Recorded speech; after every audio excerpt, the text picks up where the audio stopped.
और आज रासलीला की कथा सबसे सार तत्व है रासलीला भागवत का।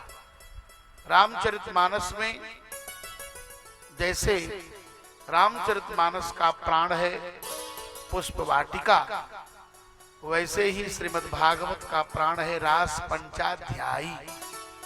5 अध्यायों में रास पंचाध्यायी का वर्णन है।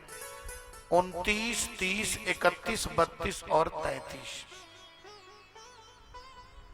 सुखदेव जी महाराज कहते हैं, परीक्षित सावधान हो जाओ, मैं तुम्हें रासलीला की कथा सुनाने जा रहा हूं।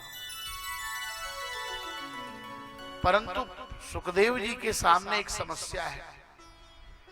यह जो रासलीला है इसमें रसमयी कथा है और एक सन्यासी, एक विरक्त, एक महात्मा श्रृंगार का वर्णन करे, हास परिहास विलास का वर्णन करे, उसके लिए बड़ी समस्या है।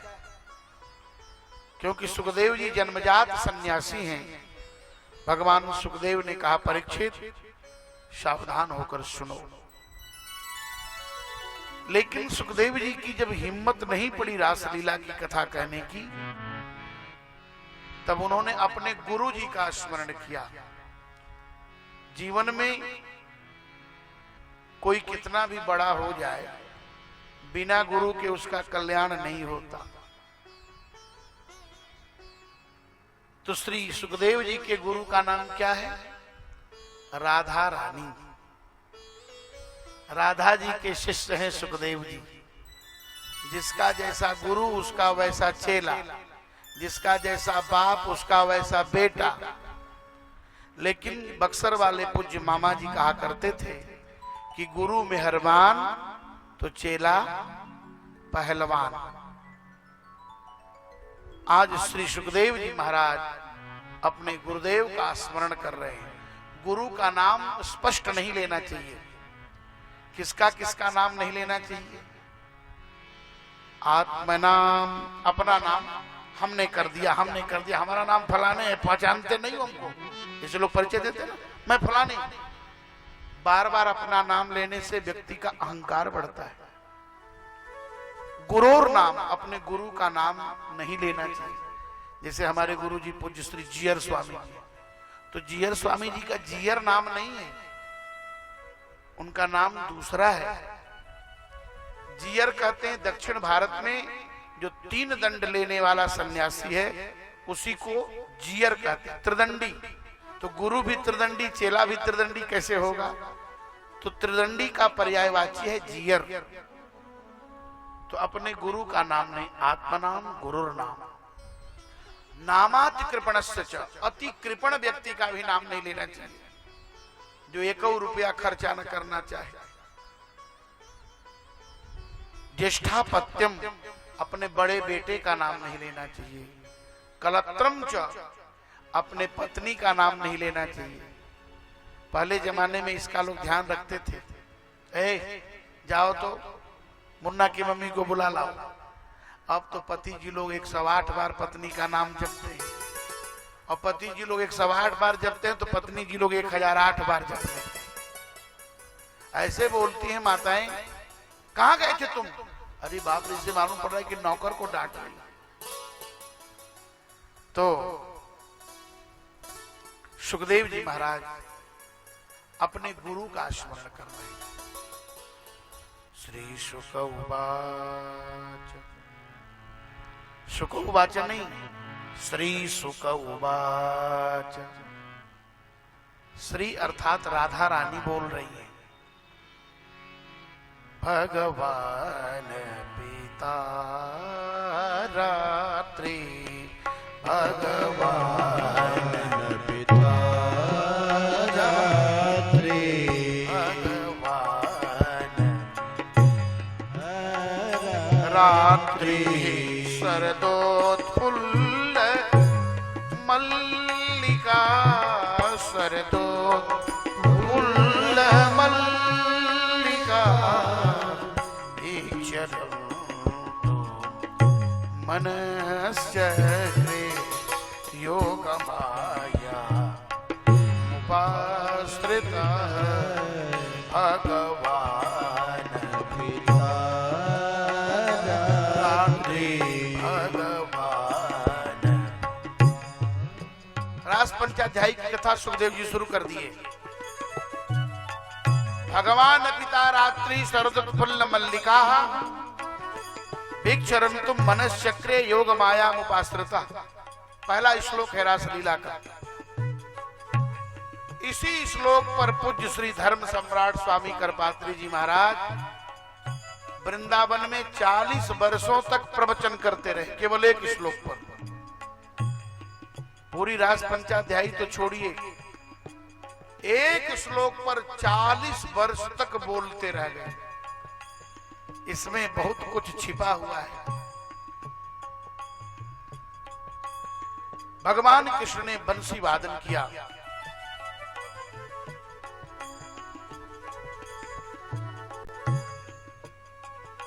रासलीला कब हुई? जब साधक ने स्वर्गादि लोकों के सुख का त्याग किया, तब आई शरद पूर्णिमा। शरद पूर्णिमा आ गई, और शरद पूर्णिमा जब आई तो भगवान ने वंशी वादन किया। हमारे यहाँ शास्त्रीय संगीत में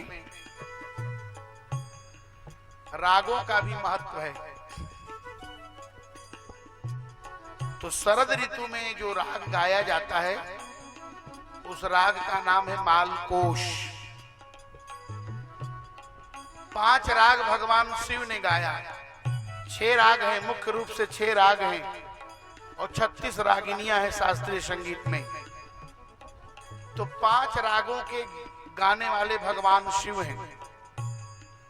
पहला राग उन्होंने गाया भैरव, लेकिन 6वां राग गाने वाली माता पार्वती है, जिसका नाम मालकोश है।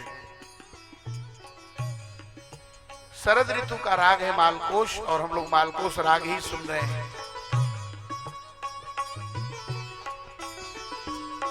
भगवान। रासलीला का प्रारंभ भगवान शब्द से हो रहा है। सुखदेव जी कहते हैं, राजन सावधान होकर सुनना, ये मनुष्य की लीला नहीं है, ये ब्रह्म की लीला नहीं है, ये परमात्मा की लीला नहीं है, यह भगवान की लीला है। इसलिए रासलीला का प्रारंभ भगवान शब्द से हुआ। भगवान अपिता रात्रि शरदोत्फुल्ल मल्लिका वीक्षरन्तुम मनश्चक्रे योग माया मुपाश्रिता। सुखदेव जी कहते हैं शरद पूर्णिमा आ गई। शरद पूर्णिमा कब आती है? विजयादशमी के 5 दिन बाद, आश्विन शुक्ल पूर्णिमा। उस दिन अमृत बरसता है, लोग खीर बनाकर आकाश, खुले आकाश में रखते हैं। भगवान कृष्ण ने उससे पहले भी रासलीला किया। वेणु गीत में कुमारी गोपियों के साथ, यज्ञ पत्नियों के साथ, विवाहित गोपियों के साथ, गोवर्धन में भगवान ने बूढ़ी बूढ़ी गोपियों के साथ लीला किया। लेकिन अब जो सन्यासी हैं, जो महात्मा हैं, जो वेद की ऋचाएं हैं, आज उनके साथ लीला करने जा रहे हैं। भगवान किसे कहते हैं? भगवान कौन है जिसके पास समग्र ऐश्वर्य हो? ऐश्वर्यस्य समग्रस्य धर्मस्य यशस्य श्रिय ज्ञान वैराग्ययोश्चैव सन्नाम भग इति ऋणाः। समग्र ऐश्वर्य, समग्र ज्ञान, समग्र यश, समग्र श्री, समग्र वैराग्य, समग्र धर्म, 6 चीजें जिसके पास हो वह भगवान है। सब भगवान कहलाने का अधिकारी नहीं है। श्रीमद् भागवत में जिसको ब्रह्म कहते हैं उसी को परमात्मा कहते हैं, उसी को भगवान कहते हैं। वदन्ति तत्तत् तत्त्वविदस्तत्त्वं यज्ञानमद्वयं ब्रह्मेति परमात्मेति भगवानेति शब्दते। लेकिन यहां भगवान शब्द का प्रयोग किया, ध्यान से सुनेंगे, भगवान व्यास की भाषा है। वेद व्यास जी के एक एक शब्दों में रहस्य छिपा हुआ है। भगवान किसे कहते हैं? तो थोड़ा सा विद्वानों ने इसमें एक अपनी बात कही। तीनों के अनुभव में अंतर है। जैसे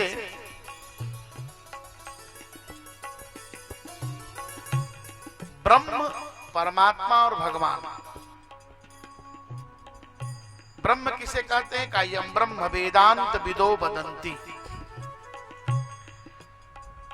जिसको वेदांती लोग,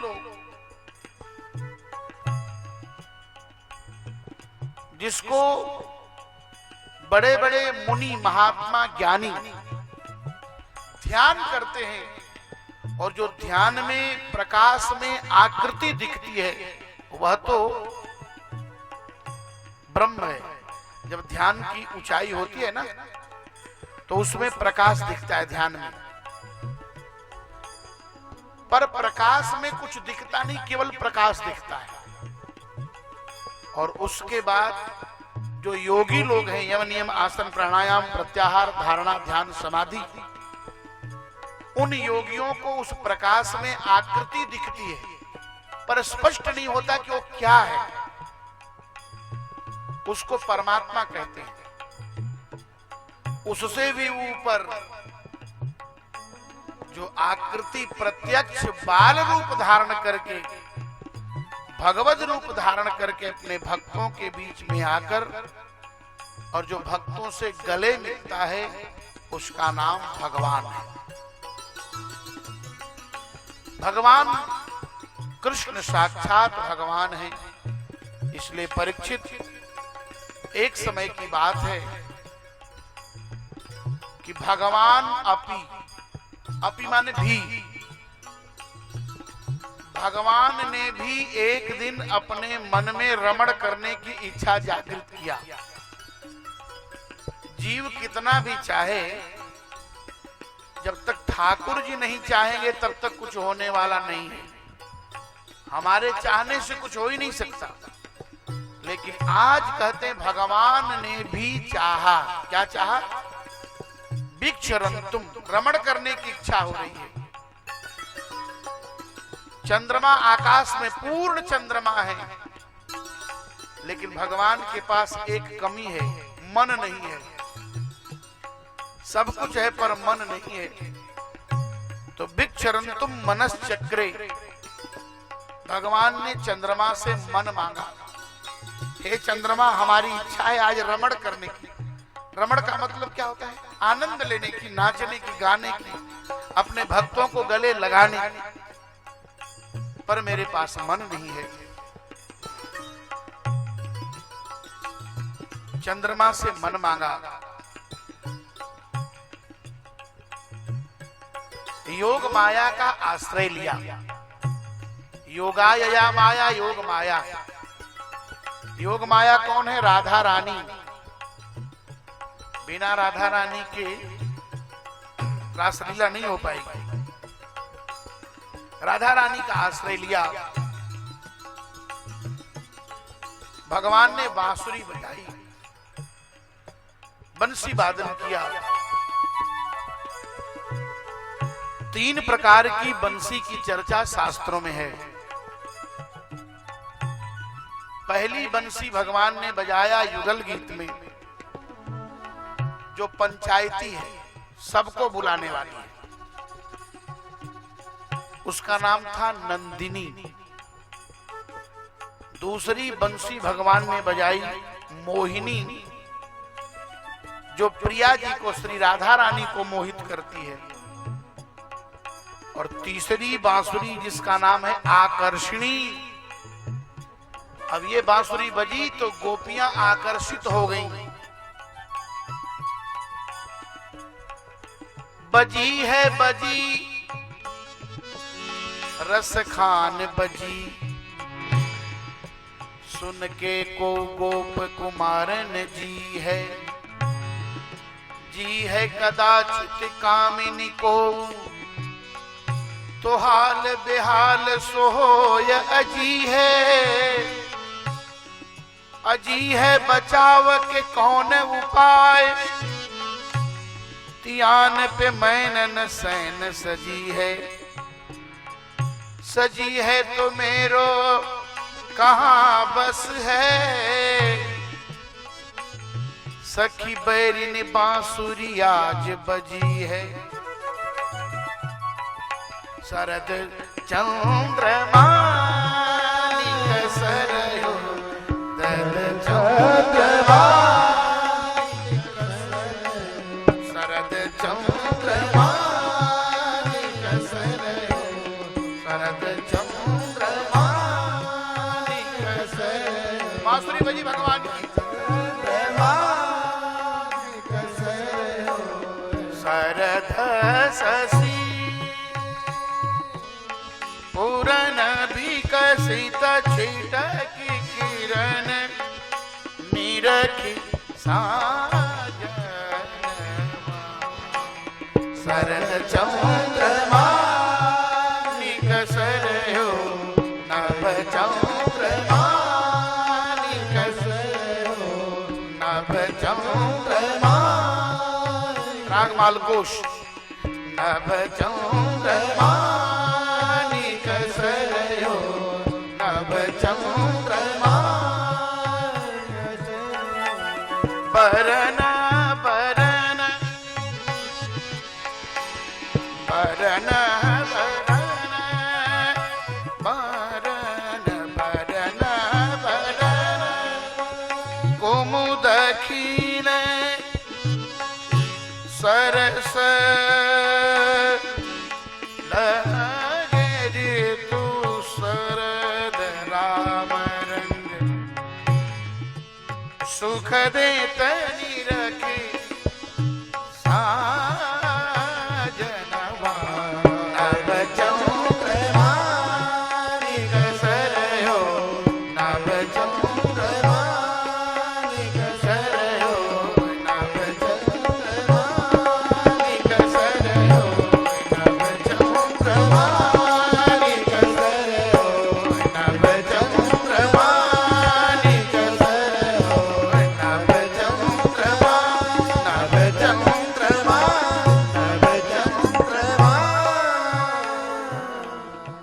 तदोडु राजः ककुभः करैर्मुखं प्राच्या विलिम्पन् नरुणैः सन्तमयि, सचर्चसीनां मुदगाकृतो मृजनं प्रियः प्रियाया इव दीर्घदर्शन। भगवान श्याम सुंदर ने बांसुरी बजाई तो बांसुरी बजते ही गोपियां दौड़कर आ रही। कौन कौन आए? का दुहंतो भ्यायो कश्चित, 10 प्रकार के चित्र का चित्रण किया है भागवत के रास पंचाध्याय में। बड़ा गंभीर विषय है, थोड़ा ध्यान से सुनेंगे तभी समझ में आएगी बात।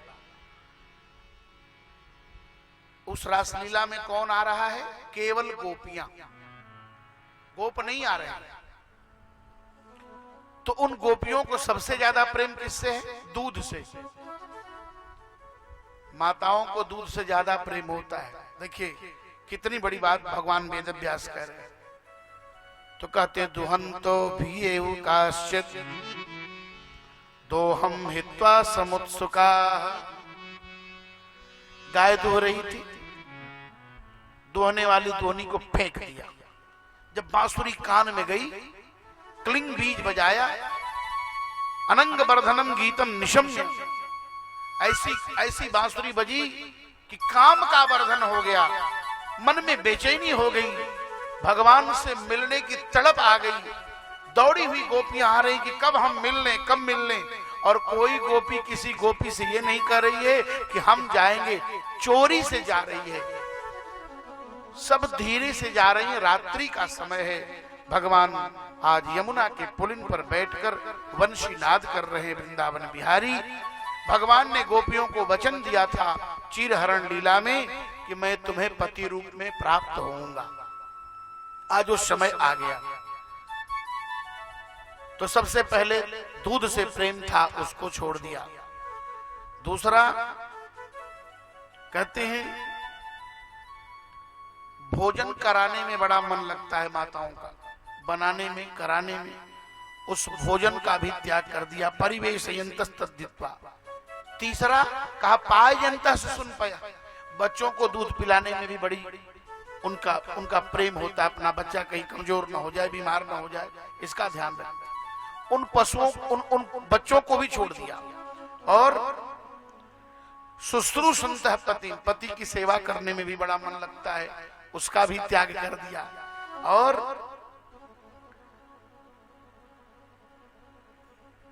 लिम्पन्त्य, घर दरवाजा साफ सुथरा करने में, घर दरवाजा मकान साफ करने में माताओं की बड़ी रुचि रहती है, उसका त्याग कर दिया।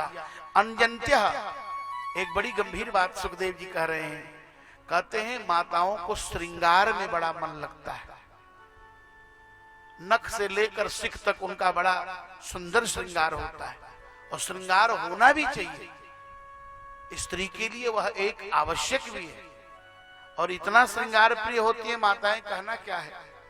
चप्पल से लेकर के और ऊपर तक सब एक रंग का बना लेंगे, उनका अपनी व्यवस्था है। तो श्रृंगार कर रही है। और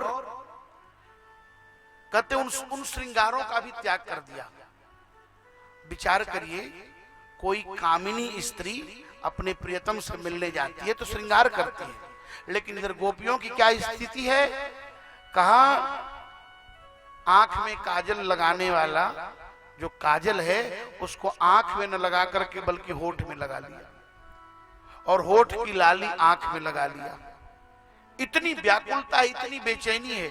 यही नहीं, कहा व्यत्यस्त। श्री सुखदेव जी केवल संकेत कर रहे हैं बड़ा गंभीर ढंग से। केवल संकेत में कहते हैं कपड़े भी उल्टे सीधे पहन लिए, इधर का उधर, उधर का इधर पहन करके चल पड़ी। तावार्यमाणः पतिभी पितृभी भ्रातृबंधुभी, अपने पतियों को छोड़ा, अपने पुत्रों को छोड़ा, अपने परिवार को छोड़ा। गोविंदापहृतात्मानो, गोविंद भगवान ने उनके मन को खींच लिया। दौड़ी हुई गोपियां आ रही हैं, और जो गोपी नहीं आ पा रही थी उनके पतियों ने उनको कैद कर लिया, नहीं जाना है। तो कहते हैं कि दूसरा पृष्ठ विरह तीव्र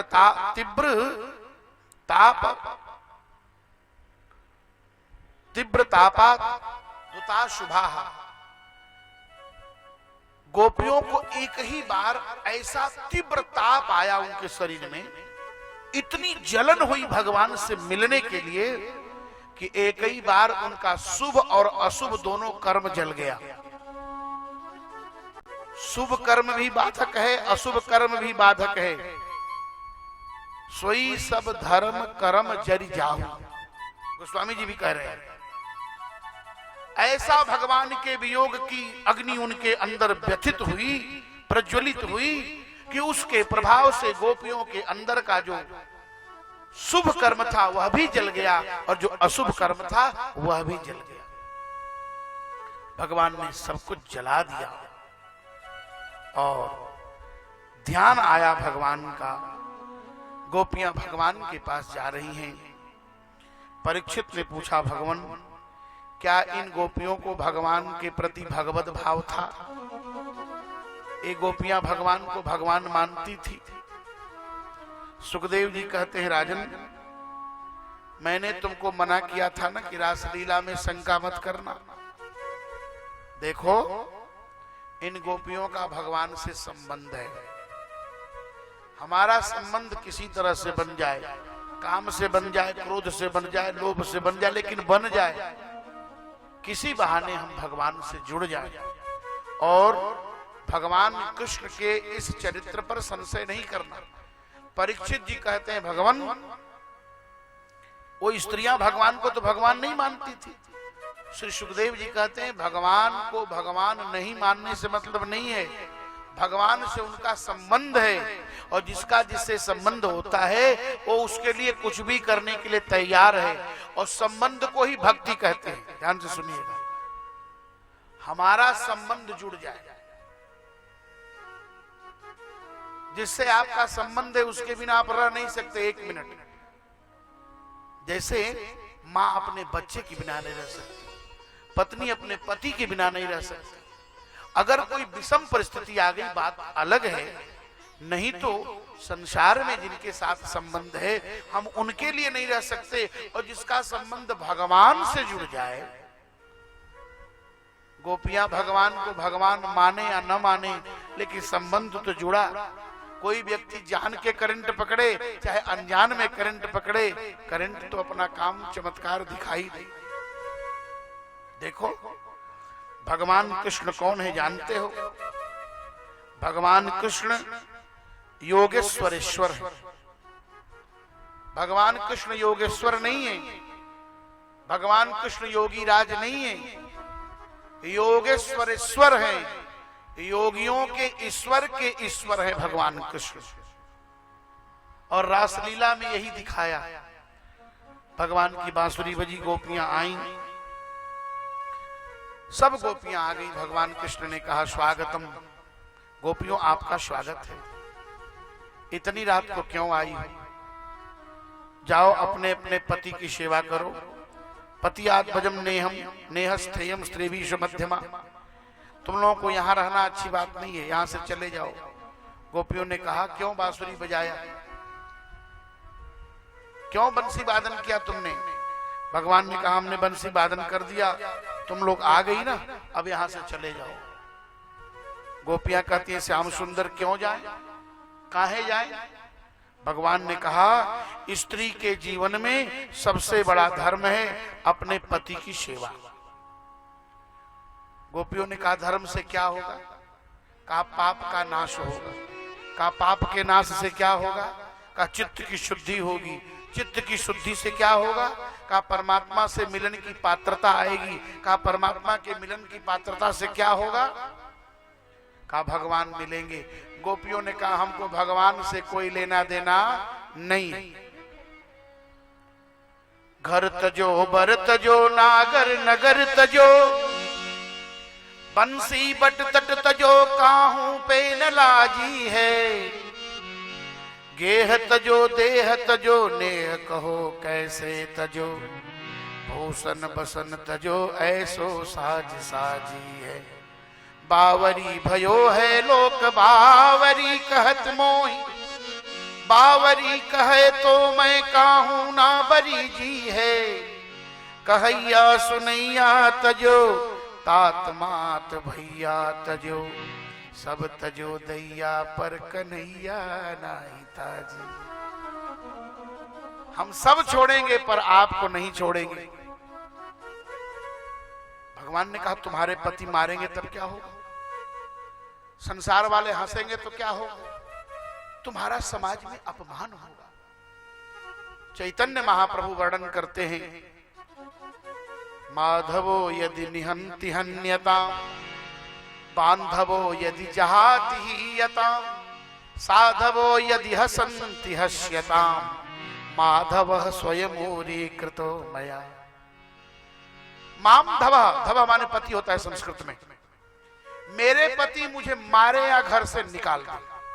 माधवो यदि निहंति हन्यता, बांधवो यदि जहाति हस्यता, परिवार के लोग हमें रखें या घर से बाहर निकाल दें।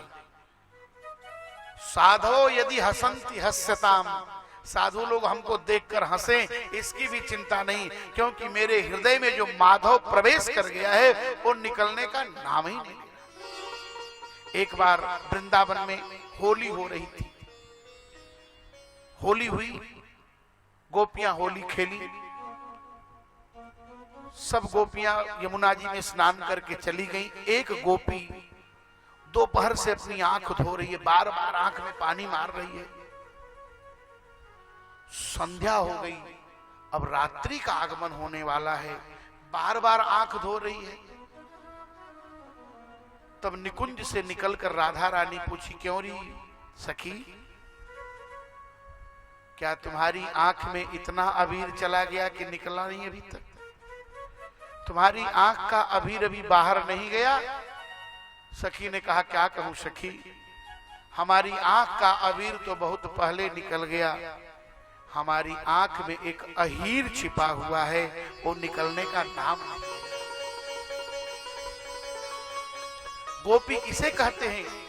गोभी इंद्रियैः पिबत कृष्ण रसम भक्त रसम यासा इति गोपी। एक बार काशी में कथा हो रही थी, उस समय उस सभा की अध्यक्षता कर रहे थे धर्म सम्राट स्वामी करपात्री जी महाराज, और उस समय डॉक्टर राजेंद्र प्रसाद जी से सम्मानित सैयद राजा के पास पई गांव के एक विद्वान थे, पंडित हरिवंश चतुर्वेदी, जो राष्ट्रपति पुरस्कार से पुरस्कृत थे।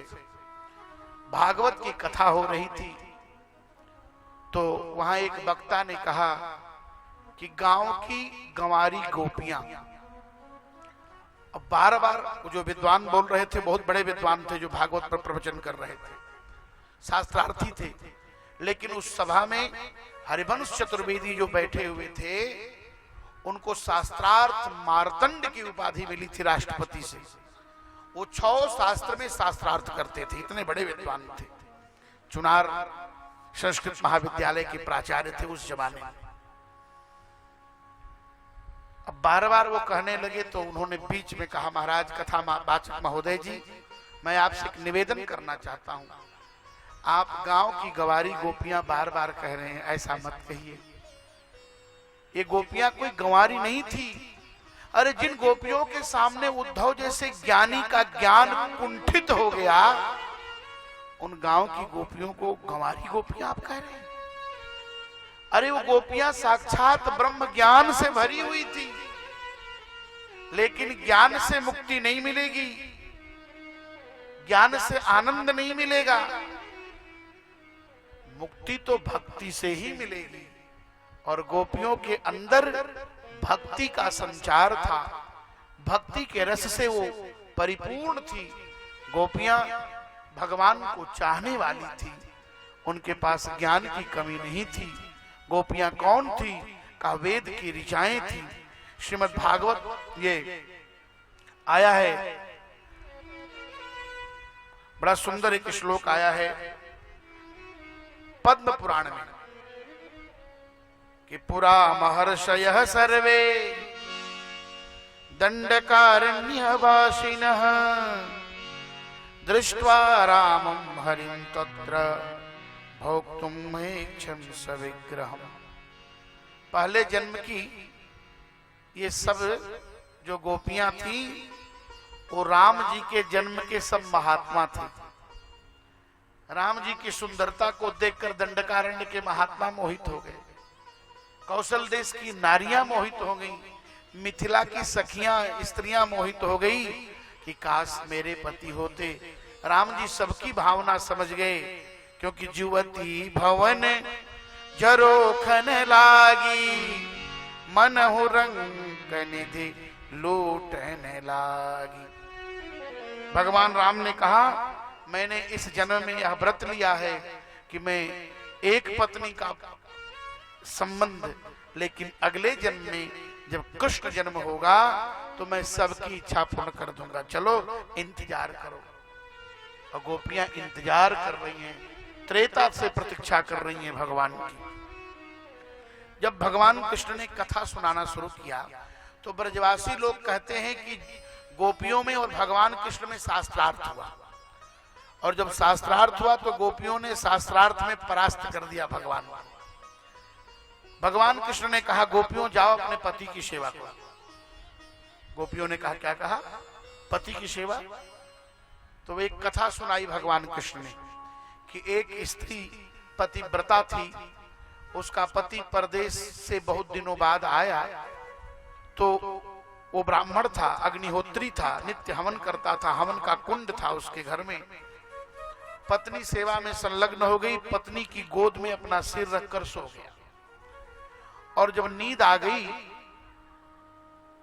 तो उसके पास एक ही बेटा था, वो खेलते खेलते गया और अग्निहोत्र के कुंड में कूद गया। आग जल रही थी। पत्नी ने सोचा, पति जी बहुत दिनों बाद आए हैं, मेरे गोद में सोए हुए हैं, अगर मैं इनको जगा दूंगी तो मेरा पातिव्रत पारायण धर्म नष्ट हो जाएगा। पहले पति तब बाद में पुत्र। इसलिए पत्नी ने पति को जगाया नहीं। जब घंटे 2 घंटे बाद पति की नींद खुली तो पत्नी जाकर के कुंड में देखी, लहलहाती आग में उसका बेटा खेल रहा था। ये उसके पातिव्रत पारायण धर्म की पराकाष्ठा। इसलिए गोपियों, तुम लोग जाओ अपने पति की सेवा करो। गोपियों ने कहा ऐसे नहीं होगा, अब हम भी कथा सुनाएंगे, हमारी भी कथा सुनो। क्या कथा है? गोपियों ने कहा एक स्त्री जिसका विवाह हुआ, कुछ दिनों बाद उसका पति परदेश जाने लगा। जब परदेश जाने लगा तो उसने कहा मैं कैसे रहूंगी, तो उसने एक अपना फोटो दे दिया, कहा इसी फोटो की सेवा करना। पति की आज्ञा मान करके फोटो की सेवा करने लगी। भोजन करा के खाए, सुला करके सोए। 1 वर्ष बाद जेठ के दोपहर में चिलचिलाती धूप में उसका पति बाहर आकर के दरवाजे का सीकर पीट रहा था। उस समय वो देवी अपने फोटो वाले पति को पंखा झल रही थी। तो आप बताओ कि दरवाजे पर जब असली पति आ जाए, घर में अकेले है, इसको छोड़ेगी तभी तो दरवाजा खोलेगी। तो एक बात बताओ, असली पति दरवाजे पर खड़ा हो जाए और पत्नी फोटो वाले पति को पंखा झल रही है, तो इसको छोड़ करके दरवाजा खोलना चाहिए कि पंखा झलना चाहिए? भगवान कृष्ण बोले जब असली पति आ जाए तो नकली पति का कोई महत्व नहीं है। गोपियों ने कहा श्याम सुंदर, ये संसार में जितने पति दिख रहे हैं ये सब नकली पति हैं, सब मरने वाले पति हैं। असली पति तो हमारे परमात्मा है। इसी बात को मीरा जी ने भी कहा,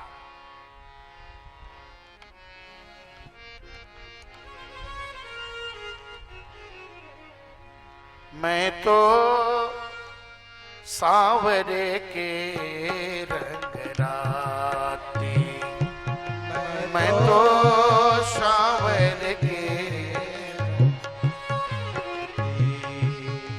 सांवरे की रंग राती,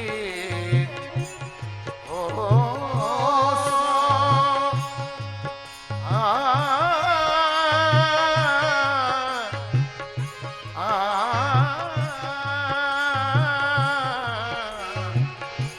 सांवरे के रंग राती, मैं तो सांवरे के। मीरा जी ने कहा मैंने अपना पति कर लिया है। सबके पिया, सबके पिया तो जन्म लेते हैं, सबके पिया परदेस बसते हैं, सबके पिया परदेश बसत हैं, लिख लिख भेजत पाती, मारो पिया। राजस्थान, मारो पिया, मारे ही में बसत हैं, तरस देत दिन राती, तो सांवरे के रंग राती, मैं तो सांवरे के रंग राती। मीरा जी ने कहा मेरे पिया तो मेरे हिये में है। और दुनिया वाले सुनो, सबके पिया तो जन्म लेते हैं, सबके पिया तो जन्म में निस दिन आवत जाती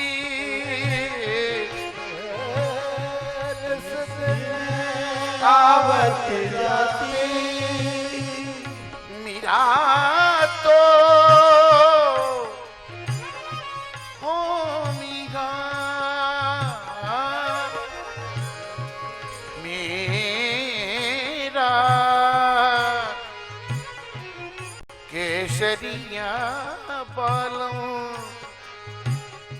आवो जी पधारो मारे देश केसरिया। राजस्थान का धुन है, इसको मांड कहते हैं। केसरिया बालों केसरिया बालों आवो जी पधारो मारे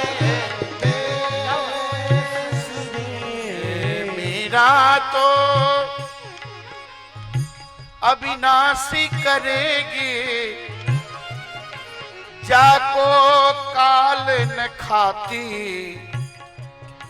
मैं तो सांवर के मैं तो सांवर के रंग राती मैं तो सांवर के सांवर के सांवरे। भगवान कृष्ण की बात सुनकर के गोपियां रोने लगी। भगवान ने कहा गोपियों जाओ, मेरी बात मानो, जाओ। गोपियों ने कहा हम जाएंगे तो नहीं। भगवान कृष्ण ने कहा ठीक है, नहीं जाना है तो ये स्थेयम न प्रतियात, मत जाओ, यहीं रहो। भगवान की बात सुनकर के सुखदेव जी कहते हैं गोपियां भग्न संकल्पा हो गई, रोने लगी। और जब रोने लगी तो उनके आंख का काजल झुलने लगा और धुलते धुलते वो आंख का काजल सीधे यहां होकर के गिरने लगा। और जब काजल से वो लकीर बनी उनके दोनों हृदय के बीच से, तो ऐसा मालूम पड़ रहा था कि कोई लकड़ी चीरने वाला जैसे लकड़ी को फाड़ने से पहले पेंसिल से लकीर बनाता हो, वैसे गोपियों के हृदय पर काली लकीर बनी। लगता है कि श्याम सुंदर अब गोपियों का हृदय फाड़ देंगे, चीर देंगे उसे। ऐसा काजल धुल करके उनके दोनों रोज के मध्य से निकलने लगा। रोते हुए गोपियों ने गीत गाया, जिस गीत का नाम है प्रणय गीत। भागवत में केवल गीत ही गीत है। भागवत ही एक ऐसा ग्रंथ है जिसको खूब गाया जा सकता है। 28 छंद हैं भागवत में, जिस छंद में आपको गाना हो गाइए। गोपियों ने प्रणय गीत गाया और गाते हुए कहा श्याम सुंदर, हमारी आशा रूपी लहलहाती फसल को आपने काट दिया। हम तो आपके यहाँ आए थे सब कुछ छोड़ करके, लेकिन आपके यहाँ आने के बाद भी पुनः संसार में जाना पड़े, ऐसा हमने कभी सोचा नहीं था। आपके चरण की सेवा के बाद भी संसार में आना पड़े, आपके सामने आने के बाद भी पुनः संसार में जाना पड़े, हमने ऐसा नहीं सोचा था। पर आपने आसाम भृताम त्वयि चिराद अरविंद नेत्र, हे श्याम सुंदर, आपने मेरी आशा की लहलहाती फसल को काट दिया। अब हम निराश हो गए। भगवान सोचे गोपियों के अंदर निराशा आ गई।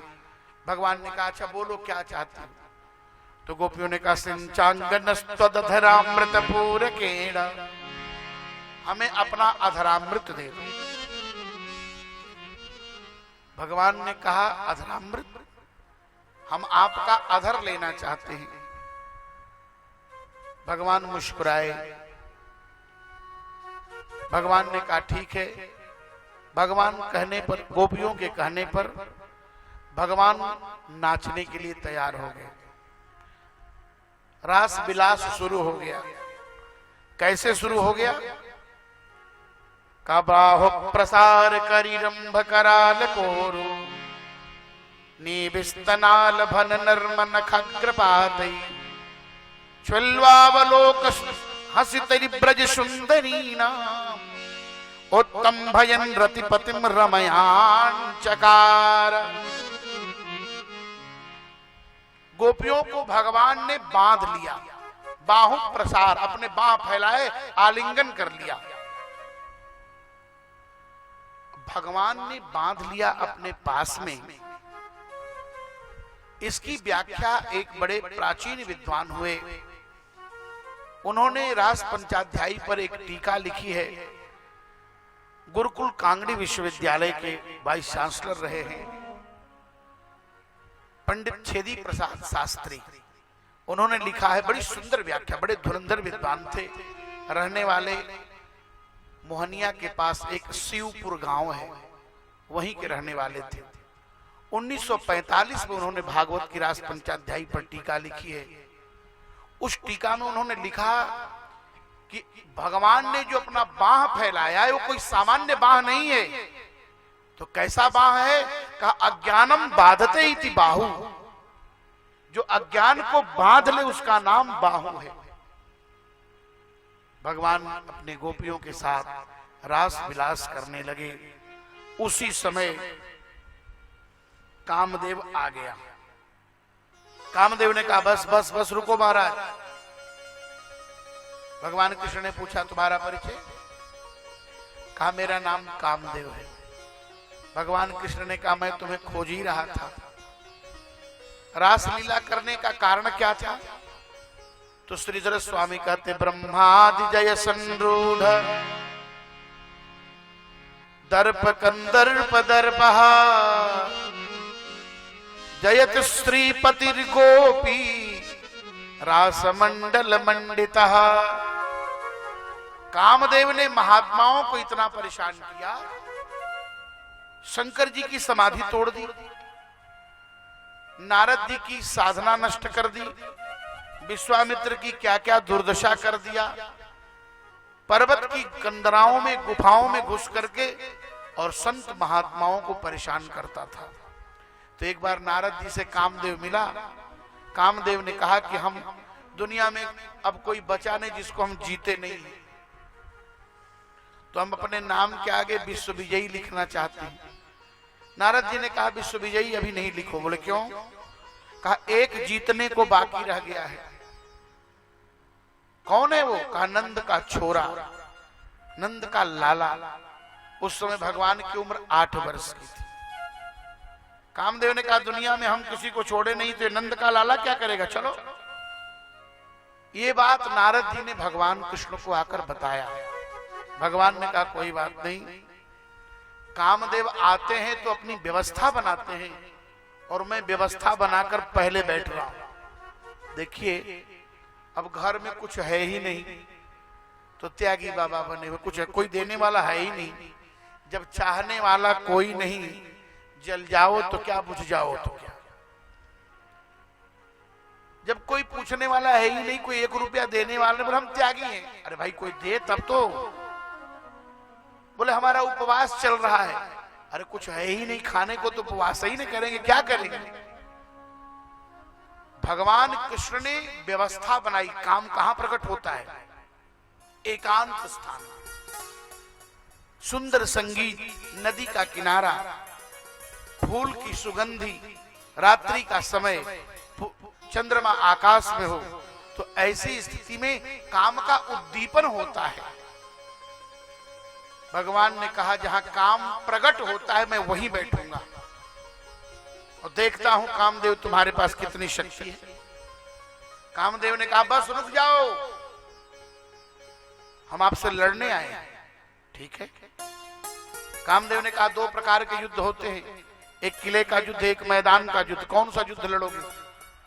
भगवान ने कहा हम मैदान का युद्ध लड़ेंगे, लेकिन शर्त यही रहेगी कि यदि तुम हार जाओगे तो मेरे बेटे बनोगे और मैं हार जाऊंगा तो तुम्हारा बेटा बनूंगा। बोलो तैयार हो? कामदेव ने तो बहुतों को परेशान किया था, तो भगवान कृष्ण को क्या समझ रहा था। ठीक है। कामदेव ने पुष्प के धनुष पर बाण चढ़ाया पुष्प का, और भगवान कृष्ण के ऊपर बाण का प्रहार किया। भगवान बैठ गए, मैदान में बैठ गए। किले के युद्ध में छिप कर वार होता है और मैदान के युद्ध में आमने सामने वार होता है। एक बाण में भगवान शिव की समाधि टूट गई। तब शिव तीसर नयन उघारा, चितवत काम भयउ जरि छारा। लेकिन भगवान कृष्ण को 5 बाण मारा। उद्दीपन, आलिंगन, स्मृत, कटाक्ष, भुजाक्षेप, नरभास, ये 5 बाण है कामदेव। 5 बाण भगवान कृष्ण को मारा। भगवान कृष्ण हिले तक नहीं। कामदेव चरणों में गिर गया, बोले महाराज मान गया, मैं आपका चेला बन गया। जो अपने स्वरूप से च्युत न हो उसी का नाम अच्युत है। कामदेव ने भगवान का नाम अच्युत रख दिया। बोलो अच्युत भगवान की जय।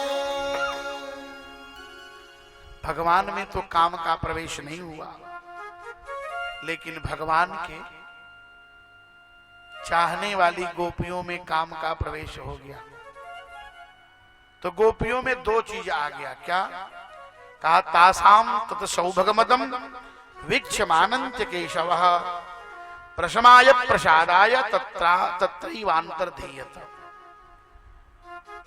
एक गोपी में मान आया और गोपियों में अभिमान आया। तो मद को दबाया जाता है और मान को मनाया जाता है।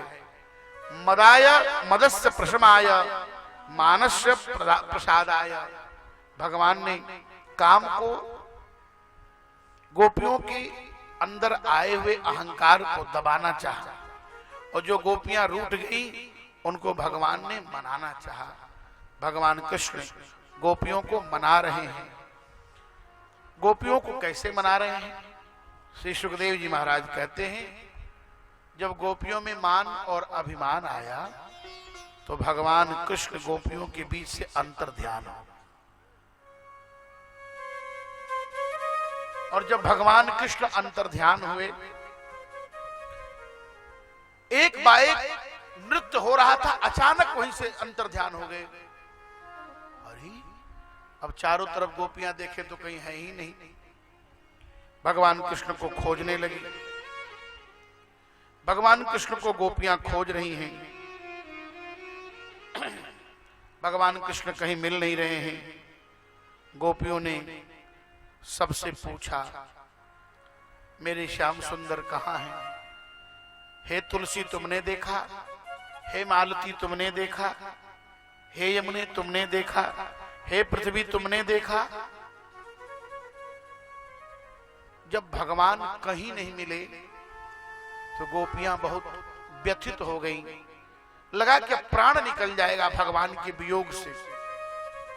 और उस वियोग में गोपियों ने भगवान की लीला का आश्रय लिया।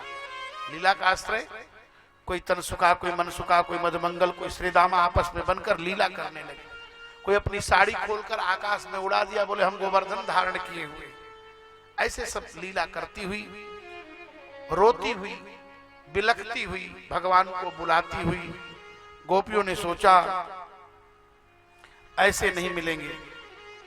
जहां खोए हैं वहीं मिलेंगे, जहां से खोए हैं वहीं मिलेंगे। पुनः पुलिनमागत्य कालिंद्या कृष्ण भावना समवेता जगुः कृष्णम तदागमन काल। गोपियां आई और खोजने लगी और राधा रानी से कहने लगी, सुन राधिका दुलारी, मैं हूँ द्वारका भिखारी, तेरे श्याम का पुजारी। पीड़ा है हमारी, हमें श्याम ना मिला, हमें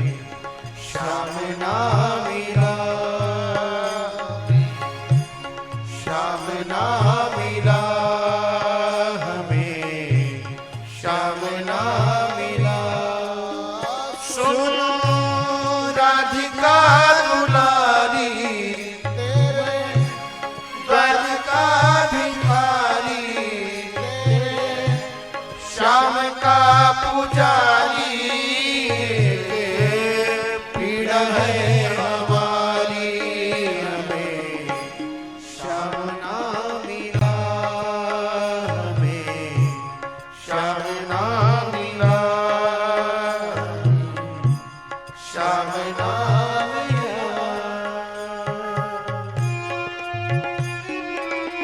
सभी लोग ताली से वाकर के जय जय।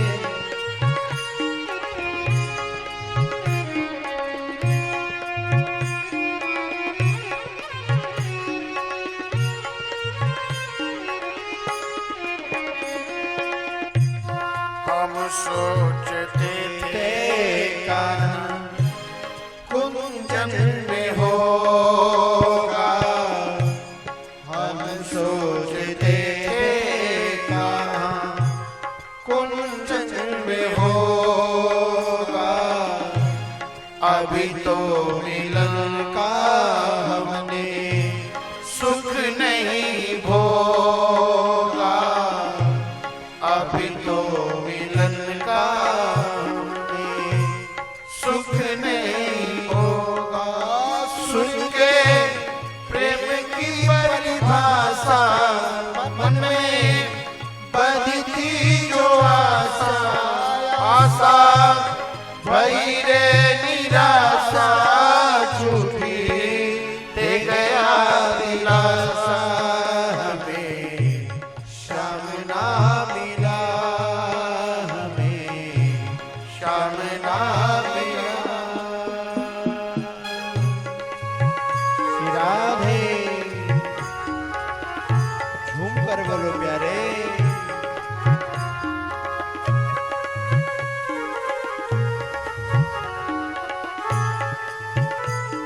गोपियां भगवान को खोज रही हैं, श्याम सुंदर का दर्शन हो जाए। देता है कन्हैया हमें प्रेम की दिशा, देता है कन्हैया जिसे प्रेम की दिशा, सब बीज उसकी देता भी है परीक्षा, सब बीज उसकी देता भी है परीक्षा, कभी निकट बुलाए, कभी दूरियां बढ़ाए, कभी हंसाए रुलाए, चलिया हाथ नहीं आए, हमें श्याम ना मिला, हमें श्याम ना मिला।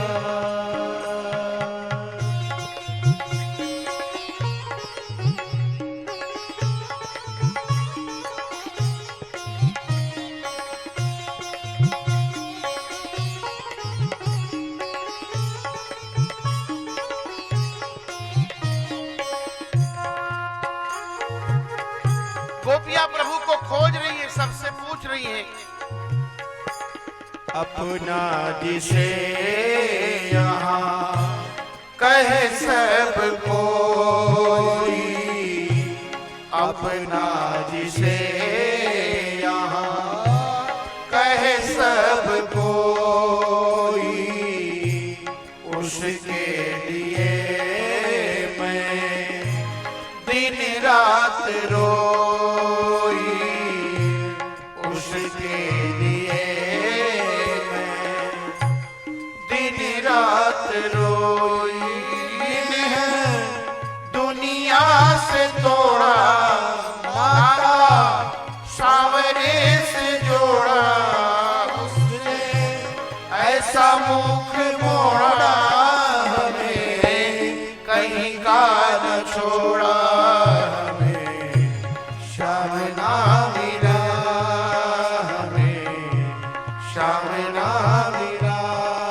सुनो द्वारिका दुलारी, तेरे द्वारिका भिखारी, तेरे श्याम का पुजारी,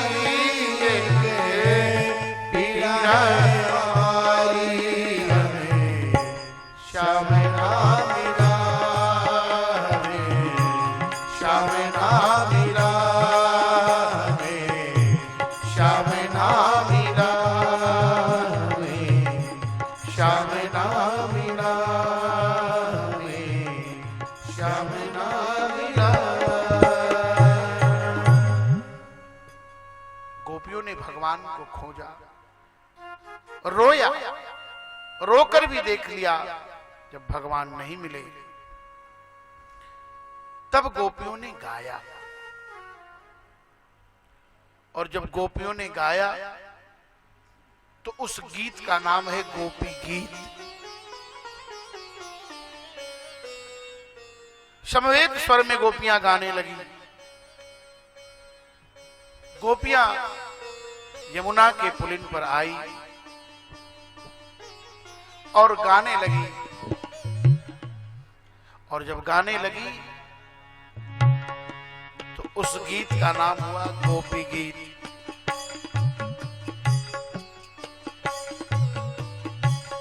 गोप्यौचु जयधिको जन्मना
श्लोकों में गोपियां गाई, हे श्याम सुंदर प्रकट हो जा, तो रोने से भी नहीं मिला। अब हम गा रहे हैं, अब तो आजा। मुकुट की चटक लटक बीच कुंडल की, भयों की मटक नैक आंखिल दिखाए जा। एहो बनमाली बलिहारी मैं तुम्हारी जाऊं, फिर गैल आए फिर गैया चराए जा, अदिल सुजान रे पुशील के निधान कान्हा, बंसी बजा के तन तपन बुझाए जा। नंद के किशोर चित चोर मोर पंख वाले, बंसी वाले सांवले तू एक बार आए जा। 19 श्लोकों में गोपियों ने गाया ते जन्मना अधिकम जयति ब्रज। इसी गीत का नाम है गोपी गीत। गोपियों ने गाया। दुनिया के लोग रोते हैं लेकिन गोपियों ने गाया। रोने से भगवान नहीं मिले तो जब गाया गोपियों ने, उस गाने के परिणाम से क्या हुआ? गोपियां कहती है श्याम सुंदर, हमने एक बात सुनी है, तब कथा मृतम तप्त जीवनम कवि रीडितम कल्म सापहम श्रवण मंगलम श्रीमदाततम भविगणन्ते भोरिदा जना। अब गोपी गीत पर जब एक सप्ताह कथा हो, भागवत के एक एक श्लोकों पर एक एक महीने व्याख्यान दिया जा सकता है, एक एक वर्ष दिया जा सकता है। तब कथा अमृतम, हमने तो सुना था कि तुम्हारी कथा अमृत है, लेकिन लग रहा है कि तब कथा मृतम, तुम्हारी कथा हमको मारने वाली है। तप्त जीवनम, जलते हुए जीवन में तुम्हारी कथा अमृत का काम करती थी, लेकिन तुम्हारी कथा ऐसा मालूम पड़ रहा है कि हमारा सारा जीवन इसी तरह जल जाएगा पर तुम्हारा दर्शन नहीं होगा। तप्त जीवनम कवि रीडितम, आपकी कथा की बड़ी महिमा है। कल्म सापहम, तुम्हारी कथा पाप का नाश करती है। श्रवण मंगलम, सुनने वाले का मंगल होता है। श्रीमदाततम, यह कथा धनी लोग तुम्हारी कथा का पैसे से विस्तार करते हैं। गोपियों ने कहा जिनको धन हो उनको जीवन में भागवत की कथा अवश्य करानी चाहिए। गोपियों का महावाक्य है श्रीमदाततम, तुम्हारी कथा से पैसे वाले लोग तुम्हारी कथा का विस्तार करते हैं। क्यों? क्योंकि ये कथा धनियों के यहां ही होती है, सबके यहां नहीं हो पाती बिना धन के। और दूसरी बात, तुम्हारी कथा सब कुछ धन देने वाली भी है। श्रीमदाततम, तुम्हारी कथा कराने वाला, तुम्हारी कथा कहने वाला कभी जीवन में निर्धन नहीं हो सकता। ये गोपियों का महावाक्य है। भवि गणन्ते भूरिदा जना, दुनिया का सबसे बड़ा दाता वह है जो तुम्हारी कथा का दान करता है। श्याम सुंदर तो प्रकट हो जा। गोपियों ने जब रोया गाया फिर भी भगवान नहीं आए, तब गोपियां भगवान को इलुल जुलुल की बातें कहने लगी। प्रलाप, भागवत में 3 चीज है, आलाप, विलाप और प्रलाप। संगीत है तो आलाप, वियोग है तो विलाप, और जब भगवान को उलाहना देने लगी तो प्रलाप। प्रलापो अनर्थ बचना। लोग कहते हैं क्या प्रलाप कर रहे हो बेमतलब का, जिसका कोई औचित्य नहीं, उसका नाम है प्रलाप। जब प्रलपन इति गोप्यः प्रगायन्त्यः प्रलपन्तस्ते चित्रधा, सुखदेव जी कहते हैं ऋदु सुस्वरम राजन। गोपियों ने स्वर में रोया। रोना भी एक कला है, गाना भी एक कला है। सब लोगों को रोने भी नहीं आता, सब लोगों को गाने भी नहीं आता। भगवान की जिस पर कृपा होती है वही जीवन में गाता है, और जिस पर भगवान की कृपा होती है वही भगवान के सामने रोता है। दुनिया के सामने रोएंगे तो दुनिया के लोग हंसते हैं, ए देखो रो रहा है। लेकिन जब भगवान के सामने कोई रोता है तो भगवान द्रवीभूत हो जाते हैं। गोपियों ने रोया। अब आज तो दुर्भाग्य हो गया कि आज अपना बेटा ही अपने बाप के मरने पर रोने के लिए तैयार नहीं है। बड़े बड़े शहरों में किराए पर रोने वाले आते हैं। बंगाली में रोना है कि हम भी नहीं देखे थे महाराज, लेकिन जब मुंबई गए तो देखे। किस भाषा में रोना है? मराठी में रोना है, पंजाबी में रोना है, गुजराती में रोना है, कि मारवाड़ी में रोना है, कि भोजपुरी में रोना है, कि मैथिली में रोना है, कि बनारसी में रोना है? उस सब भाषा में रोने वाले लोग हैं और उनका समय फिक्स होता है। कितने बजे तक रोना है? 12 से 2 कि 12 से 3, 3 से 6, माने कितने देर तक का वो चलेगा? जो चलता है सिनेमा वाला ना, वो कितने देर तक का चलेगा? घंटे पर। वो आते हैं बिल्कुल सफेद कपड़े पहन करके, सब पुरुष आते हैं और इतना घूंघट किए रहेंगे, लगेगा कि सब औरतें हैं, और बैठ जाएंगे जहां शव रखा रहेगा, मरा है व्यक्ति उसका शव रखा है। अब शुरू करेंगे रमऊ रमऊ बबू बबू जैसे भाषा है, अपनी भाषा बोलना शुरू करेंगे, रोएंगे। और जब सब रोएंगे लगेगा कि अब इनका अभाई तत्काल है, बाबूजी मर गए, और ये को बूंद आंस नहीं आएगा। उसी में घड़ी भी देखते रहते हैं, 12 से 2 रोना है, बस 5 मिनट और रोना है। और जो ही पहले ही पेमेंट ले लेते हैं, उनका पेमेंट पहले होता है, क्योंकि हम रो लेंगे और पता चला कि पेमेंट नहीं मिला। एक जगह रामलीला हो रही थी, अब रामलीला में रावण वध का प्रसंग था, तो व्यास जी बोले छाड़े सर 31, भगवान राम ने 31 बाण मारा, रावण गिर गया।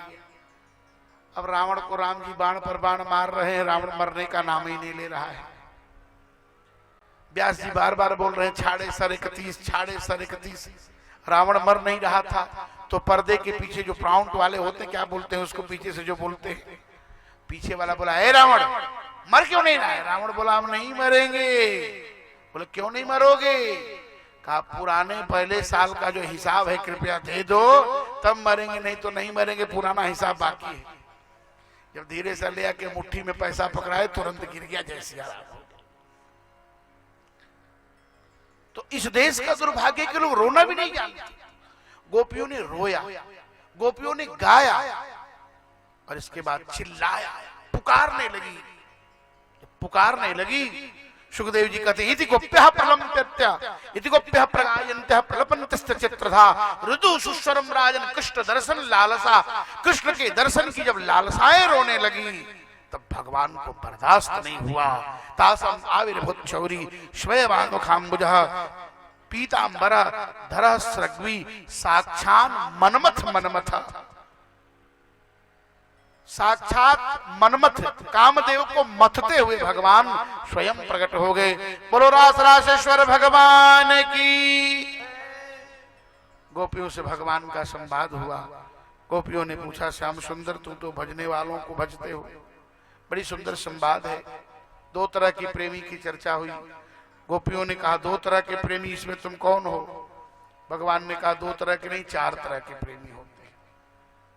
कौन कौन? का आत्माराम, आप्तकाम, अकृतज्ञ गुरुद्रोह। कुछ लोग ऐसे होते हैं जिनकी दृष्टि में बाह्य दृष्टि कुछ है ही नहीं, अपनी में मस्त है, आंख बंद किए हुए, उनको संसार से मतलब ही नहीं, आंख बंद है, वो आत्माराम है। दूसरे पूर्ण काम है। पूर्ण काम कौन है? उनको ये पता नहीं कौन हमसे प्रेम करता है कौन नहीं करता, और सबसे प्रेम करते हैं।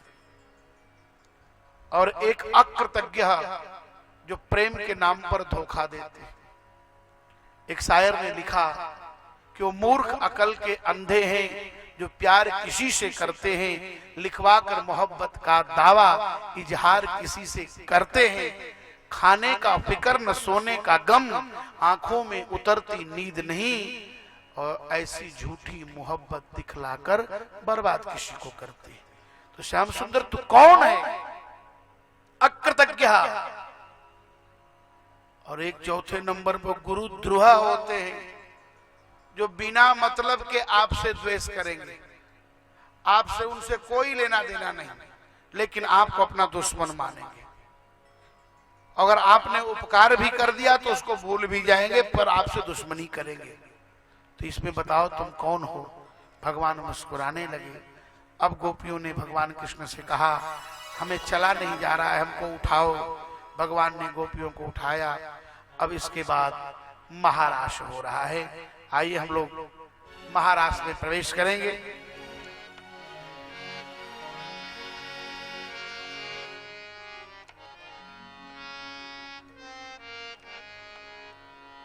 रास रचो है, रास रचो है,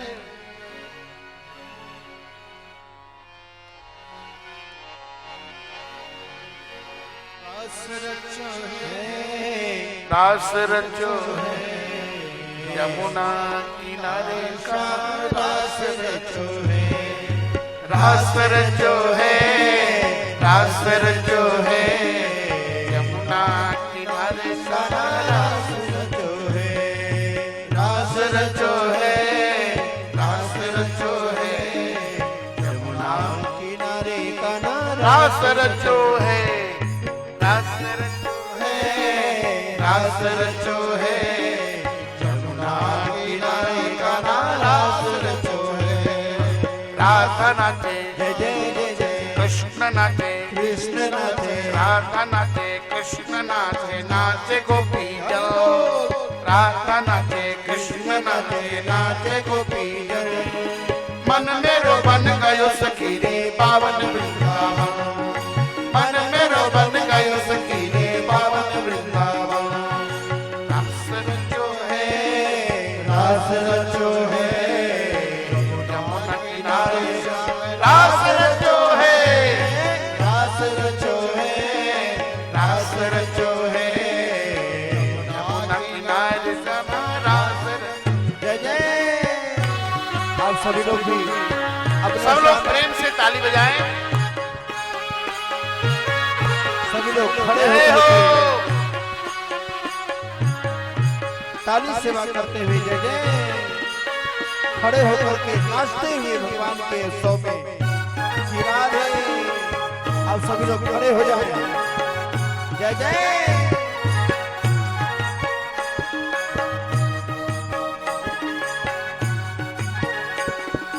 सूरज नाचे, जय जय चंद्र नाचे, सूरज नाचे, चंद्र नाचे, नाच नाच, सूरज नाचे, चंदा नाचे, नाचे नदी जय।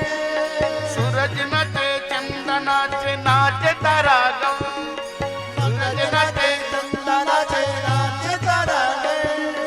मन मेरो बन गयो सखी रे पावन वृंदावन, मन मेरो बन गयो सखी रे पावन वृंदावन, रास रचो है, रास रचो है, यमुना किनारे श्याम रास रचो है, रास रचो है, रास रचो है, यमुना किनारे श्याम रास रचो। जय जय। सभी माताएं जय खड़ी हो। होकर के खड़े होकर के भगवान के उत्सव में आनंद लेते हुए जय जय।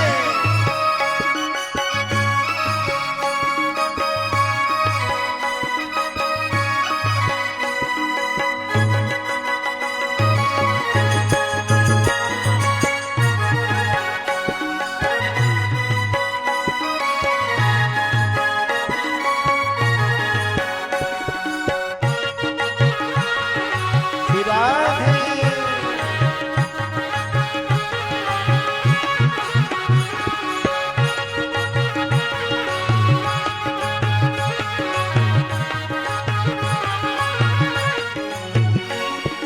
गंगा नाचे, यमुना नाचे, गंगा नाचे, यमुना नाचे, गंगा नाचे, यमुना नाचे, नाच सरयू संग, गंगा नाचे, यमुना नाचे, नाचे सरयू संग, मन मेरो बन गयो सखी रे पावन वृंदावन, हाँ मन मेरो बन गयो सखी रे पावन वृंदावन, रास रचो है, रास रचो है, यमुना किनारे श्याम रास रचो है, रास रचो है, रास रचो है, यमुना किनारे श्याम रास रचो है।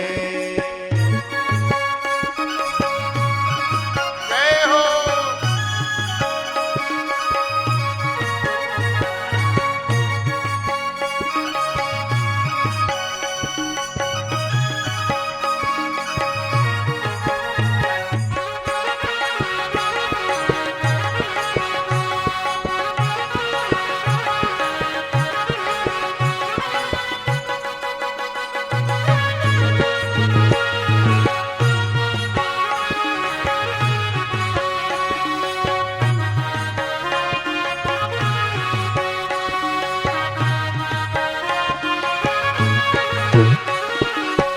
गंधर्व नाचे, ऋषमुनि नाचे, गंधर्व नाचे, ऋषमुनि नाचे, गंधर्व नाच, ऋषमुनि नाच, नाच देवगण, गंधर्व नाच, ऋषमुनि नाच, नाच देवगण।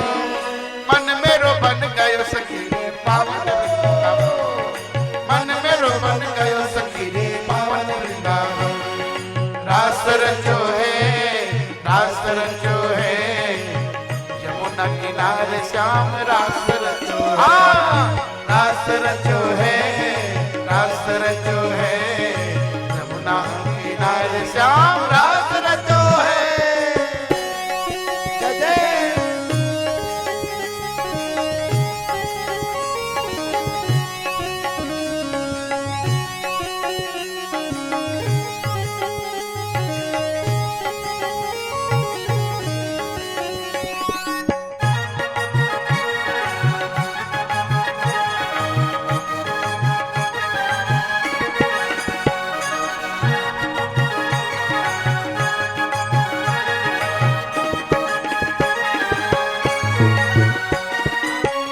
नाचे, शंकर नाचे, ब्रह्मा नाचे, शंकर नाचे, ब्रह्मा नाचे, शंकर नाचे, नाच नदी संग, ब्रह्मा नाचे, शंकर नाचे, नाच नदी संग। मन मेरो बन गयो सखी रे पावन वृंदावन, मन मेरो बन गयो सखी रे, जय हो। रास रचो है, रास रचो है, रास रचो है, रास रचो है, यमुना किनारे श्याम रास रचो है, रास रचो है, रास रचो है, यमुना किनारे श्याम रास रचो है, रास रचो है, रास रचो है, यमुना किनारे श्याम रास रचो है, रास रचो है, रास रचो है, यमुना किनारे श्याम रास रचो है, रास रचो किनारे श्याम रास रचो है, किनारे श्याम रास रचो है। प्रेम से बोलिए रास रासेश्वर भगवान की जय।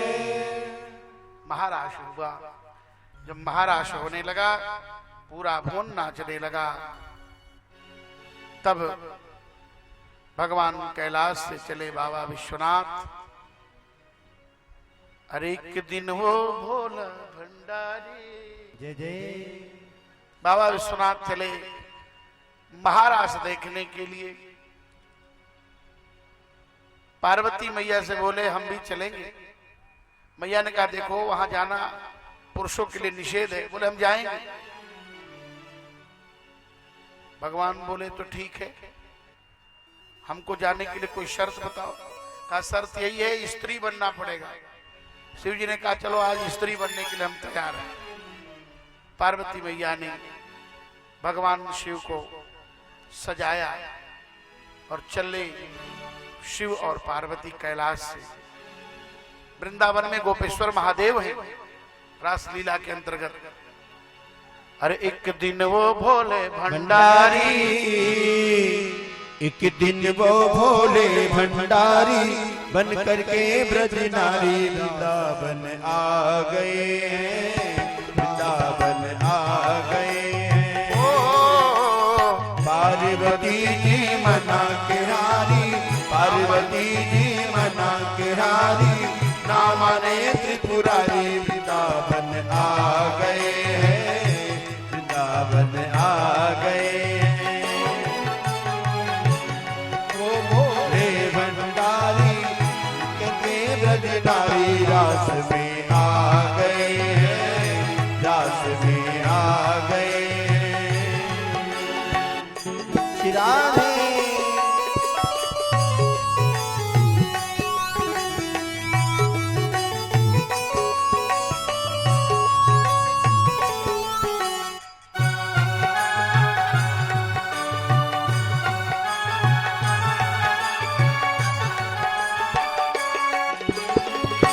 पार्वती से बोले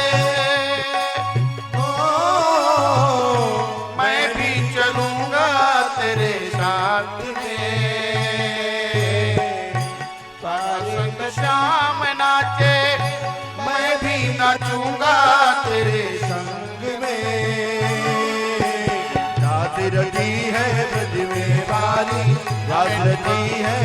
में बारी हमें दिखाओ प्यारी में आ गए हैं, रास में आ गए हो।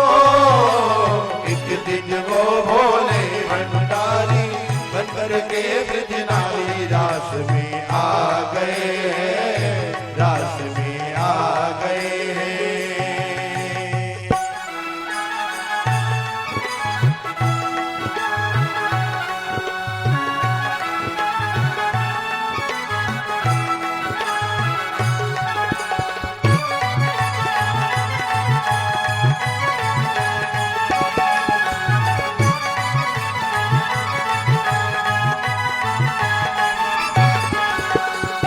रे वो रे भोले स्वामी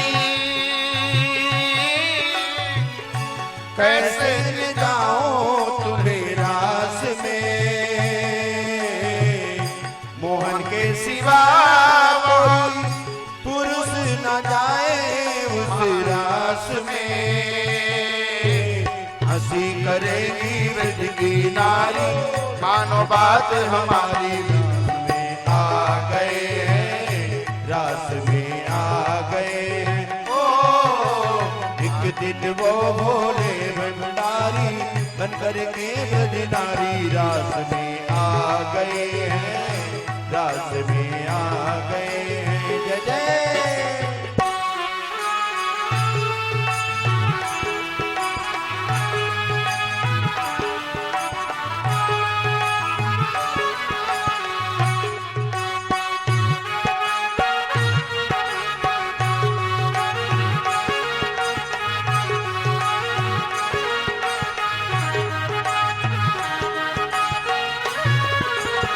राधे।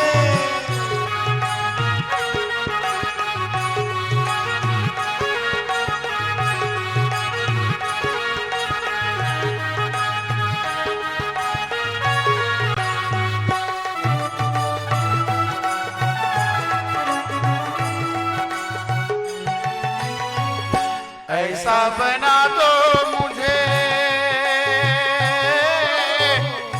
कोई न जाने इस राज को, मैं हूँ सहेली तेरी ऐसा बताना ब्रज राज को। बाबा विश्वनाथ सज गए। कैसे सजे? बना के जूड़ा पहन के साड़ी बना के जूड़ा पहन के साड़ी चाल चले मतवाली में आ गए हैं, रास में आ गए हो। ना माने त्रिपुरारी रास में आ गए हैं, रास में आ गए हो। पार्वती मनारी नाम अनेक पुरारी में आ गए हैं, रास में आ गए हैं, रास में आ गए हैं, रास में आ गए। 16,000 लाल 16 सिंगार साज 16 बरस वैस मजित बिहार है। बाहिन जो बार जोरी मौरी मोरी आंगन को किन्नो महामंडल अखंड अपार है। कहे नंदराम जैसे तार और सितार मिले, चूड़ी की झनकार सुर पंचम उचार है। भूतल विशान दिशान आसमान हूँ लो, छम छम छम छाई घुघरू की झनकार है। महाराश हो रहा है, भगवान गोपेश्वर बनकर आए। बोलो गोपेश्वर महादेव की। एक कल्प तक रास चला गोपियों के साथ। ये जो रास हुआ, जितनी गोपियां उस पर दो दो कृष्ण हो गए। इस रास का नाम हुआ हल्लीशक नृत्य। यह हल्लीशक नृत्य है। 3 नृत्य होते हैं, एक तांडव नृत्य, एक लास्य नृत्य, एक हल्लीशक नृत्य। तांडव नृत्य भगवान शिव ने किया, लास्य नृत्य माता पार्वती ने किया, और हल्लीशक नृत्य भगवान कृष्ण कर रहे हैं। इस नृत्य की विशेषता का है, जितनी नायिकाएं उस पर दो दो कृष्ण हो गए। तो कितनी नायिकाएं हैं? कितनी गोपियां हैं? 33 करोड़ एक एक रास मंडल में गोपियां हैं, और ऐसे करके 33 मंडल बना हुआ है। और जितनी गोपियां हैं तासाम मध्य द्वयो, उन गोपियों पर दो दो कृष्ण। भगवान कृष्ण ने रास महारास किया। रास किसे कहते हैं? रास का मतलब है जीव ब्रह्म का विलास, ये रास है। जीव ब्रह्म का विलास ही रास है, और जीव का ब्रह्म में विलय हो जाना, इसी का नाम महारास है। जानत तुमई तुमई होई जाई। कैसे? उदाहरण की दृष्टि से देखेंगे तो बात समझ में आएगी। जैसे कोई नदी किसी पर्वत से निकलती है और सागर तक जाती है, तो उद्गम से और सागर तक के बीच की जो यात्रा है वह रास है। सागर से मिलने तक और उद्गम से निकलने तक की जो यात्रा है उसका नाम रास है। पर नदी जब जाकर सागर को अपना सर्वस्व समर्पित करके सागर में विलय हो जाती है, उसी का नाम महारास। महारास रसानाम समूहो रासः। अब समय का कम है, गाड़ी भगा रहा हूं तेज, क्योंकि पहुंचना है रुक्मिणी विवाह में। समय की कमी है, तो कभी कभी स्टेशन, छोटे छोटे स्टेशन छोड़ना भी पड़ता है। नहीं तो रास पंचाध्यायी की कथा यदि एक सप्ताह हो तब बात कुछ बनती, इसके गंभीर रस और निकलते हैं। भगवान कृष्ण ने महाराज किया। परीक्षित जी ने पूछा, भगवान क्या ये उचित है? स्थापनाय धर्मस्य संस्थापनाय धर्मस्य। भगवान धर्म की स्थापना करने आए थे और इतनी औरतों के बीच में नाच रहे हैं, क्या उचित है? परीक्षित जी को सुखदेव जी ने डांटा, तुमको मना किया था, नहीं माने, फिर संशय हो गया तुमको। सुनो, धर्म व्यतिक्रमोदिष्ट ईश्वराणांच साहस। भगवान कर्तुम अकर्तुम अन्यथा कर्तुम समर्थ है। जैसे प्रमाण में बताया कि तेजी सामने दोषाय वहने सर्वभुजो यथा। आग में आप जो भी जालेंगे वो सब जलकर भस्म हो जाएगा। आग सब कुछ खा के जला के भी निर्दोष है। और भगवान शंकर जैसे सागर से निकला हुआ विष पीकर भी स्वस्थ रहे, अगर दूसरा विष पिए तो मर जाएगा। लोग कहते हैं शंकर जी ने गांजा पिया, कहीं प्रमाण तो गांजा का नहीं है, भांग का प्रमाण आया है गर्ग संहिता में। धतूर भंगा विषपान बिहवलो। धतूर खाया, भांग खाया, तो भगवान शंकर ने तो जहर भी खाया। तो बहुत बड़े शिव भक्त हैं, तो एक दो ठो सिल्फास की टिकिया खाट कर बताइए, पता चल जाएगा। अब गांजा पीने के नाम पर भगवान शिव को बदनाम करना, ये तो बहुत बड़ी भूल है, बहुत बड़ी मूर्खता है, अज्ञान है। भगवान कृष्ण ब्रह्म है, परमात्मा है, इसलिए उनकी बात माननी चाहिए, उनका आचरण नहीं करना चाहिए। बात समझ में आई? उनकी बातों पर विश्वास करो, उनका आचरण नहीं करना चाहिए। क्यों? क्योंकि उतनी स्त्रियों के बीच में नाचते रहे, पर भगवान कृष्ण का तेज बाहर नहीं आया, तेज उनके शरीर से निकला नहीं। ये उनकी विशेषता है। कहते हैं शिशेव, भागवत का वर्णन करते हैं कि शिशेव आत्मन्यवरुद्ध शौरतः सर्वा शरद काव्य कथा रसाश्रय। भगवान शिव ने स्त्रियों के साथ खूब हास विलास किया, पर उनके शरीर से जो सामान्य पुरुष के शरीर से जो तेज बाहर हो जाता है, वो तेज बाहर नहीं हुआ। कामदेव चरणों में गिर पड़ा और कहा उनका नाम अच्युत है। बोलो अच्युत भगवान की जय। शिशेव आत्मन्यवरुद्ध, बड़ा संकेत किया है सुखदेव जी ने। भगवान कृष्ण कोई सामान्य मनुष्य नहीं है।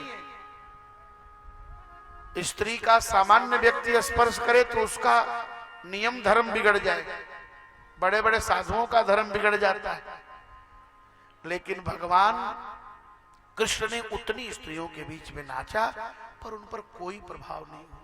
इसलिए दुनिया के लोगों को भगवान कृष्ण को देखकर नाचने के चक्कर में नहीं पड़ना चाहिए। नहीं पड़ेंगे चक्कर में तो फिर दुनिया के चक्कर में फंस जाएंगे, फिर जेल की चक्की को पीसने लगेंगे। ऐसी गलती नहीं करना चाहिए। ये सामान्य मनुष्य नहीं है, वो परमात्मा है। और गोपियां कोई सामान्य स्त्री नहीं है। वो कौन है महाराज? का वो वेद की ऋचाएं हैं, दंडकारण्य की ऋषि हैं, महात्मा हैं। राजन एक बात सुनो, गोपीनाम तत्पतीनां च सर्वेशामेव देहिनाम। शरीर के साथ संबंध नहीं था, आत्मा और परमात्मा के साथ संबंध था। रासलीला क्या है? आत्मा और परमात्मा का रास है, आत्मा और परमात्मा का मिलन है। शरीर के साथ तो गोपियां थी अपने पति की सेवा में, पर आत्मा के साथ परमात्मा से जुड़ गई थी। इसलिए इनके ऊपर मन्य मानस पार्थस्यान स्वान स्वान दारान ब्रजवकशः, हर ब्रजवासी की पत्नियां उसके पास थी। उनको ऐसा लग रहा था कि मेरी पत्नी कहीं गई नहीं, पर वो तो आत्मा, उनकी आत्माएं परमात्मा के साथ विचरण कर रही थी। ब्रह्मरात्र उपावृत्ते वासुदेवानुमोदितः, एक कल्प तक रास हुआ। महाराज 5 मिनट, 10 मिनट, 20 मिनट, घंटे, 2 घंटे नाचना मुश्किल है। नाचना बहुत कठिन काम है। जो लोग नाचते हैं ना, नृत्य करते हैं, वो थक जाते हैं। एक कल्प तक नाचते रहे। शिव जी कहते हैं उमा दारू जो सिद्ध की नाई, उमा दारू जो सिद्ध की नाई, सब ही न जावत राम गोसाई, सब ही न जावत राम गोसाई। विक्रीडितं ब्रजपदोभिरिदं च विष्णु, श्रद्धान्वितो न शृणुयात् यद्वर्णयेद्य। भक्तिं परां भगवति प्रतिलभ्य कामं, हृदयरोगमस्वपहिनुत्य चिरैरधीर। भगवान की रसमयी कथा सुनने से हृदय की बीमारी नष्ट होती है। रासलीला की जो कथा है वो भगवान की रसमयी कथा है। इस लीला में बड़ा विचित्र वर्णन है। वो पूरा वर्णन मंच पर नहीं किया जा सकता। सामान्य वर्णन करे तो लोग बोलेंगे क्या बोलने लगे महाराज, उल्टा सीधा बोल रहे। बहुत कुछ वर्णन है जो कहा नहीं जा सकता मंच पर, ऐसा वर्णन है भागवत में। लेकिन इस लीला को सुनने से व्यक्ति के हृदय के अंदर का पाप नष्ट हो जाता है। वो कोई सामान्य काम का वर्णन नहीं है, कोई सामान्य स्त्री सामान्य पुरुष का मिलन नहीं है। इसमें देह और देही का मिलन है, शरीर और शरीरी का मिलन है, आत्मा और परमात्मा का मिलन है, जीवात्मा और परमात्मा का मिलन है, भगवान और भक्त का मिलन है। इसी का नाम है रास।